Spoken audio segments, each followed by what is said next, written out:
Stress, a word we all hear a bit too much nowadays. Could be our lifestyle, could be the way of the hustle these days.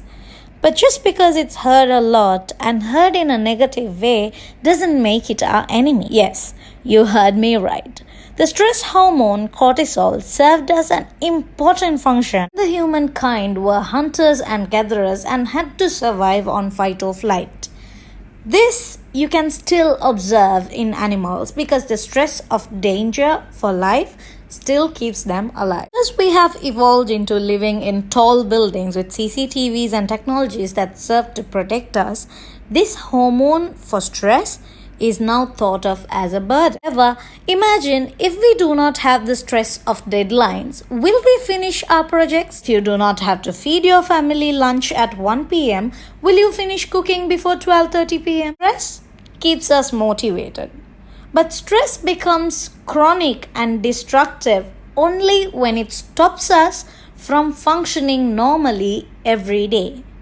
In a workshop I attended recently, the psychologist demonstrated an activity beautifully to show how stress affects us. Let me share it with you. Can you try balancing one balloon without letting it hit the floor? Sure, it's easy. How about two? Not so easy, but doable. Now how about 3, 4, 5?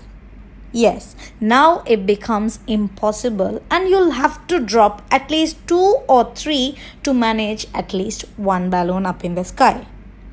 Think of the balloon as our stress. If you need to function normally, then you need to learn to drop the stress of others. How do we do this? Have you noticed that some situations, places, or even some people stress you more? These are your triggers.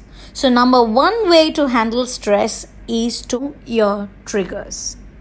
Sometimes we can avoid these triggers. However, sometimes your trigger may be your workplace or some family member you meet every day. And now you can't avoid them. So, number 2, learn a way that calms you. For some people, this could be some breathing techniques. But what works for me is to stand on my feet, feel my feet touching the floor, and mentally go to a beach through my senses and feel the waves touching my feet. Setting a worry time of 15 to 30 minutes depending on your needs and worry, and stressing or worrying only at this particular time has proven to reduce stress a great deal.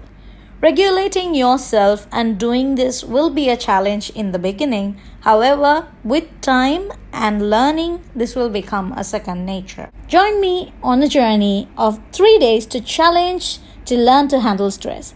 Every day for 3 days, I'm going to be sharing what I do to handle my stress, and you can do the same while tagging your friends and Fecare. Let's see how many of us help each other to stop for a moment to handle stress. Congratulations, you have just invested 3.5 minutes of your time for your mind. This is Aisha Badruddin signing off. Stay tuned and take care.